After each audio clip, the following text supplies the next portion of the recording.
my beautiful people. Good evening from London. Welcome to Vlogmas Day 4. I am knackered. I'm so tired today. I was saying how easy it was to keep up with this yesterday, and today I'm feeling the complete opposite.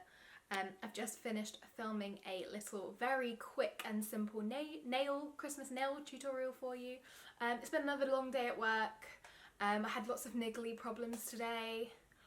I spent way too much time chasing and sorting out things rather than doing the things that I needed to get done. As you may have noticed, I'm not sure if I mentioned already, our office is being refurbished at the moment, so I am working from home all the time. I would generally describe myself as an introverted extrovert. I think that's probably accurate. Maybe an introvert.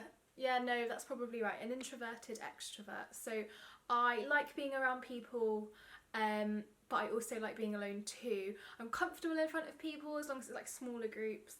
But when I spend too much time alone, like I have done this past month or two while the office is being worked on, I haven't spent that much time in the office at all. I'm going a bit stir crazy. I want to speak to people, I want to be around people just a little bit. I'm sure once I'm back for a couple of days I'll have enough and want to be home again. But actually working from home full time is not all it's cracked up to be, and I can see that lots of people would probably really get down doing this all the time. I know some people love it, but I personally would prefer a balance, like work from home a couple of days, be in the office a couple of days. That would suit me perfectly. But anyway, I think tomorrow I'm going to ignore my emails and focus on all the documentation that I need to get done. And I will probably go set myself up in a coffee shop, at least for the morning, maybe for the afternoon too. I know Uli, my boyfriend, has got a colleague coming over to do some work, and it's easier when I'm not here because they'll be noisy. So I may extend that into the afternoon. But I'll share that on my vlog. I will take some pictures of wherever, or take a little video of wherever I end up. I'm not sure how much content I have for you today. You have to wait and see when I upload and do the editing. So the actual filming itself is really easy. I've managed to sort of squeeze it in quite nicely into my daily routine. Oh Jesus Christ. I did wash my hair this morning and I look an absolute state again. I'm going to put it down to tiredness. Yeah, not my usual bubbly self today, I'm afraid, guys. I will get, what I was saying is the videos themselves are really easy to incorporate into your day. The time that I did not realise it's going to take so long is all the editing. So the evenings, it's taking me a really long time, way over an hour to do the editing per vlog. So I kind of need to cut these down so that the editing takes less time. Because I don't have that much time to give. I work full time, start work at 9 every morning. I'm done by 5:30 at the earliest with I'll take a lunch break when I can, but there's no real time out for me. So I'm just finding I'm getting into bed and my brain is still circulating and driving me a bit mental, really. So I'm finding it hard to get to sleep. I end up going to bed really late because I'm editing, and then before I know it, it's time to get up. And I've been getting up sort of 7:38, which for me is really late. I usually like getting up at ideally 6, but I always find it hard to get up at 6. But 6:37, have a coffee, take my time, slowly wake up, go for a nice walk sometimes. I actually did that yesterday, and you saw me go to get a coffee in Starbucks with my boyfriend, but we actually did a whole walk of the park next to our house, and I didn't realise, I thought my camera was on, but it wasn't, so you guys didn't actually see that. But that's a really nice way to start the morning, especially with the weather at the moment. It's so sunny and cold, so it's really nice to walk in the morning. But yes, I guess that's my little talking update. I'll share my little video with you from what I got up to today. I was mostly inside. I had a client meeting again this afternoon, so that's why you see me in my smart clothes. I promise my hair was brushed when I went to see this client. Just somehow between coming home and doing this, I've look a state again. If I can get this done and edited quickly, I will have a nice bath this evening and get an early night actually. Luckily I've got vegetable soup left over from yesterday, so I'll be having that for dinner when Uli gets home. He is actually, as I came in the door, he was leaving, he was heading back out to work, so he should be home. What time is it? It's 20 to 7, so I think he should be home at, I think he finished at should be home about 8 o'clock, maybe just after, so I'll probably eat quite late tonight. I'm not that hungry, to be honest. He thought he was being very clever and he came home in the middle of work because he had a big gap to surprise me, and he brought mince pies and mulled wine, a 6-pack of mince pies, and he doesn't even like them, so you know where those are all going. But it was really sweet. He surprised me, but he completely forgot that I was leaving to go to a client meeting. So as I was putting my coat on, he came in the door and I was like, oh, what are you doing here? He was like, surprise, I'm going to cheer up your afternoon. I was like, that's so lovely, except for I'm on my way out. I did tell him, he just forgot. But it was sweet anyway. So I'll have dinner ready when he gets in. And we'll have dinner, maybe watch an episode of something. We've been watching Luther. I know we're really late to the game. We're still in the first season, please don't tell me anything. I absolutely love it. I think it's brilliant. I think he's brilliant. It's quite dark, a little bit twisted. I mean, I like to watch a lot of stuff like that. But for anyone that hasn't watched it already, 100% recommend it. Or at least the first season so far has been great. I think we're about 6 or so episodes in. I like to binge watch a lot of TV. I binge watch a lot of series because I have it on while I'm knitting. Uli, however, is a massive gamer. He spends most of the time on his PC gaming. So when we decide to watch something together, it takes me maybe 100 times as long to get through a series because he just doesn't want to watch it all the time. Which is, I mean, it makes me enjoy it more, I guess, when you have a bit of space to think over the episodes rather than watch them back to back like I sometimes do. But sometimes it's also frustrating because I want to watch an episode now and I'm going to have to wait for him. So what I've been doing is rewatching all the RuPaul Drag Race episodes while I'm doing my knitting, because you don't really have to pay attention. I can just stare at all the pretty dresses. And actually maybe get some makeup tips. I definitely need some makeup tips. I'm such a rubbish girl sometimes. That's probably not a great phrase to use, but you know what I mean. It's just effort and I'm really lazy. Yeah, oh, one last thing, I need to talk to you about my jumper progress. Don't want to ruin the joyful mood that I'm already in. I'm going to have to rip back a load of rows. Let me go fetch that jumper for you.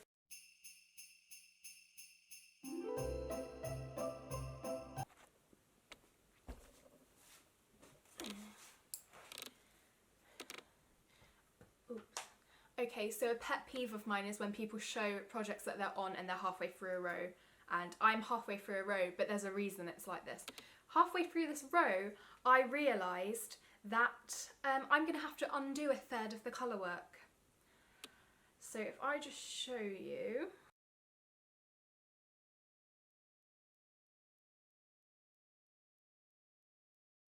There was me. Got up early this morning. I was like, I'm going to work on that jumper. I'm going to finish the colour work before I start work. So then I can soon move on to the body where it's mostly stockinette and I can just whiz through it. So I took my time, I made a really nice effort, and I think this is quite good colour work. I've made an effort to sort of stretch it as I go to make sure that my floats are nice and loose so that I don't get all bunched up, which has happened occasionally on colour work in the past for me. I finished that whole, let me show you,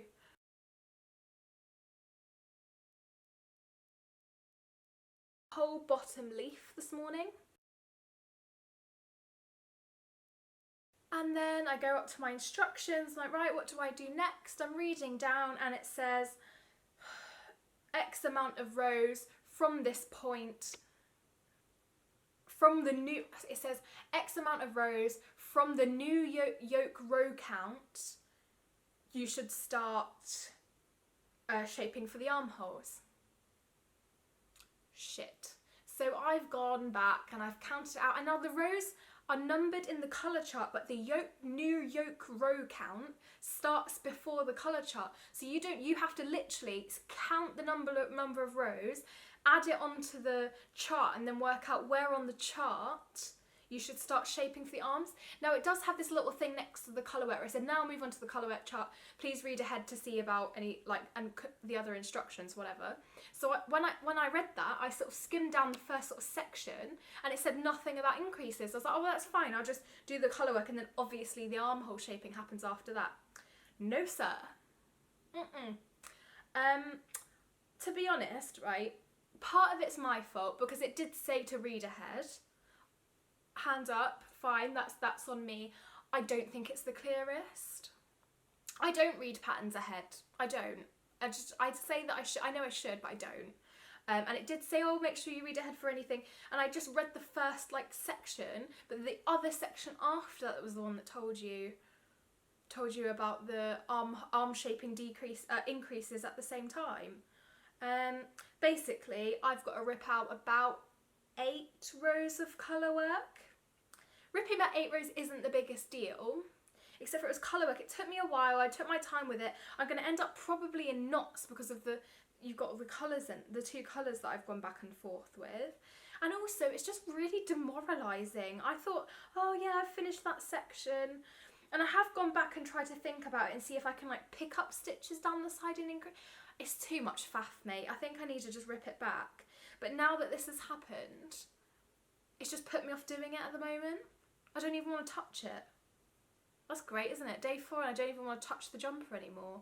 Anybody that wanted to catch up with me that's doing the same jumper, be my guest. You'll finish way before me now. Anyway, it's put me right off, to be honest. It's a very well written pattern. It was mostly my mistake for missing it. I should have read ahead.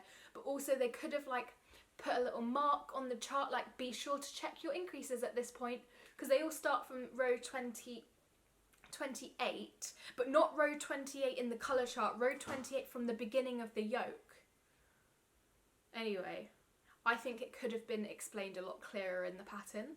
If, my beautiful people, you were doing the same jumper and you were you were behind where I'm at, please don't make the same mistake that I've made.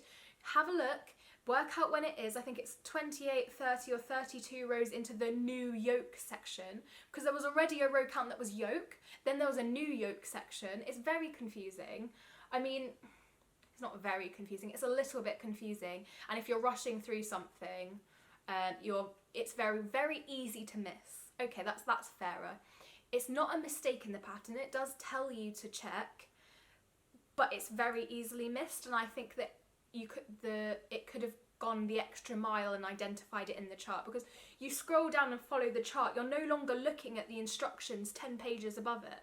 It could just be at this point, check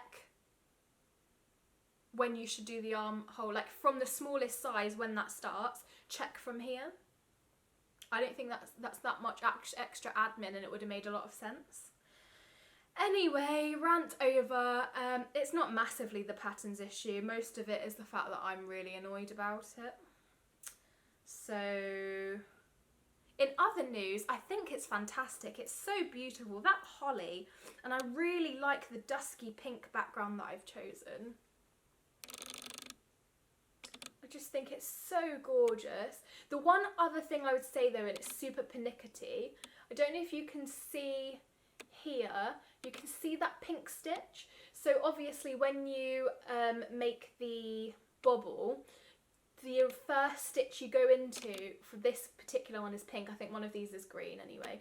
But I wonder whether this on the row before, it would make sense to do that one in red, and then when you pull it through, this will all be red, because you can see that little pink.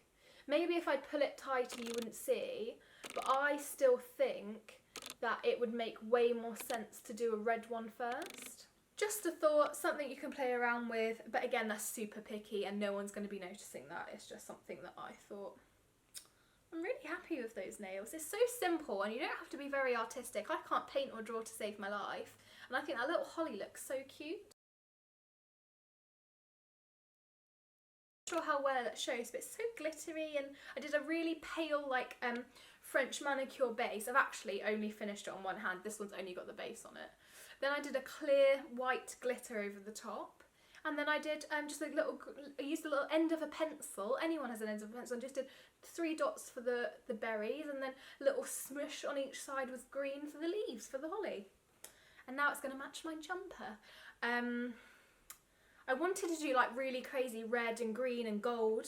And then I realised that, obviously I've mentioned it lots of time, I've got my work Christmas party on Friday and my dress is white and glittery, so I just wanted something, well, I think it was like, yeah, kind of like white and glittery, so I just wanted something a bit more in keeping because I don't want to have to redo them again on Friday. Okay, ramble over.